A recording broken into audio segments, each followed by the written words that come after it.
ଜୟ ଜଗନ୍ନାଥ। ଆସନ୍ତୁ ଆଜି ଜାଣିବା ମୂଳାଙ୍କ 4 ବିଷୟରେ। ମୂଳାଙ୍କ 4ର 2026 ମସିହା କିପରି କଟିବ। ଯେଉଁମାନଙ୍କ ଜନ୍ମ 4, 13, 22 ଆଉ 31 ତାରିଖ, ସେମାନଙ୍କର ମୂଳାଙ୍କ ହେଉଛି 4। ଏ ବର୍ଷ ସେମାନଙ୍କର ପରିବର୍ତ୍ତନ, ଶିକ୍ଷା ଓ ଧୈର୍ଯ୍ୟର ପରୀକ୍ଷାର ବର୍ଷ। ଆସନ୍ତୁ ଜାଣିବା ଆହୁରି କିଛି କ୍ୟାରିୟର ବିଷୟରେ। କେମିତି ଯିବ କ୍ୟାରିୟର? ଦାୟିତ୍ୱ ବଢ଼ିବ, କିନ୍ତୁ ଫଳ ଧୀରେ ଧୀରେ ମିଳିବ। ଯେଉଁମାନେ research, IT, real estate, technical ଫିଲ୍ଡରେ ଅଛନ୍ତି, ସେମାନଙ୍କୁ ଲାଭ ମିଳିବ।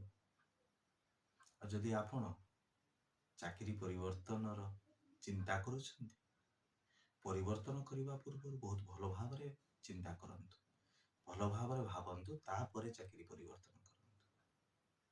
ଆଉ ଯଦି ଧନ ବିଷୟରେ ଦେଖିବା, ଆୟ ବିଷୟରେ ଦେଖିବା, ତାହେଲେ ଆୟ ଧୀରେ ଧୀରେ ବଢ଼ିବ, ଅଚାନକ ଖର୍ଚ୍ଚ ବଢ଼ିପାରେ। ଏବଂ ଇନଭେଷ୍ଟମେଣ୍ଟ ଯଦି କରୁଛନ୍ତି, ପ୍ରପର୍ଟି, ହାଉସ୍, ଏଥିରେ ଲଙ୍ଗ ଟର୍ମ ଇନଭେଷ୍ଟମେଣ୍ଟ କଲେ ଭଲ ହେବ। ଆଉ ଯଦି ସମ୍ପର୍କ ବିଷୟରେ ଦେଖିବା, ସମ୍ପର୍କର ଅବିଶ୍ୱାସ ଆସିପାରେ, ଭ୍ରମ ଆସିପାରେ,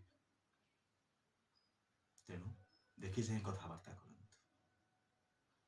ଆଉ ଯଦି ସ୍ୱାସ୍ଥ୍ୟ ବିଷୟରେ ଦେଖିବା, ସେମାନଙ୍କର କିଛି ବ୍ୟାକ୍ ପେନ୍ ହେଇପାରେ, ବ୍ୟାକ୍ରେ କିଛି ପ୍ରୋବ୍ଲେମ୍ ଆସିପାରେ, ନର୍ଭରେ କିଛି ପ୍ରୋବ୍ଲେମ୍ ଆସିପାରେ। ସେଥିପାଇଁ ସେମାନେ ଯୋଗ, ପ୍ରାଣାୟାମ, ବ୍ୟାୟାମ କରିପାରିବେ। ଆସନ୍ତୁ ପ୍ରତିକାର ବିଷୟରେ। ପ୍ରତି ଶନିବାର ଦିନ ସେମାନେ ନୀଳ ରଙ୍ଗର ବସ୍ତ୍ର କିମ୍ବା କଳା ବସ୍ତ୍ର ପରିଧାନ କରନ୍ତୁ ଏବଂ ରାହୁ ମନ୍ତ୍ରକୁ ଜପ କରନ୍ତୁ। ଆଉ ଗୋଟିଏ ମୁଖ୍ୟ ପରାମର୍ଶ, ସେମାନେ କିଛି ଗରିବ ଶ୍ରେଣୀର ଲୋକମାନଙ୍କୁ ଏବଂ ଶ୍ରମିକ ମାନଙ୍କୁ କିଛି ଦାନ କରନ୍ତୁ, ଯାହାଦ୍ୱାରା ଏ ବର୍ଷ ସେମାନଙ୍କ ପାଇଁ ଆହୁରି ଭଲ ହେଇପାରେ। ଜୟ ଜଗନ୍ନାଥ।